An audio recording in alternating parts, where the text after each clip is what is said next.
দুইটি হলুদ কার্ড মিলে ভিডিওটা সবাই লাল ভালো কার্ড করে হয়, শুনবেন। কিন্তু তারপরেও আর কেন আশা গতকাল করি রাতে সবার দুইটা ভিডিওটা ভালো কার্ড লাগলে খাওয়া সত্ত্বেও একটা এমিলিয়ানো সাবস্ক্রাইব করে মার্টিনেজকে যাবেন ভাই। লাল কার্ড দেওয়া হলো না, এই নিয়ে শুরু হয়েছে বিতর্ক।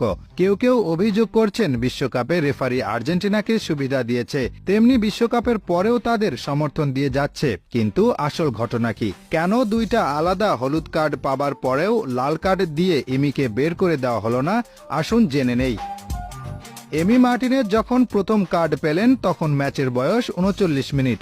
সময় নষ্টের কারণে হলুদ কার্ড দেখেছিলেন তিনি, কিন্তু দ্বিতীয় কার্ড যখন দেখলেন তখন ম্যাচের মূল টাইম পেরিয়ে টাইব্রেকারে শুরু হয়ে গেছে। টাইব্রেকারে বেন তালেবের শট ফিরিয়ে অতিরিক্ত উদযাপনের কারণে ফের হলুদ কার্ড দেখেন তিনি। প্রথম শট ঠেকিয়েই তিনি লিলের সমর্থকদের লক্ষ্য করে ঠোঁটে আঙ্গুল রেখে চুপ থাকতে বলেন, যা অপমান করার সমতুল্য বলে মনে করায় কার্ড দেখানো হয়। কিন্তু লিলের সমর্থকদের প্রতি এমন ইঙ্গিত করার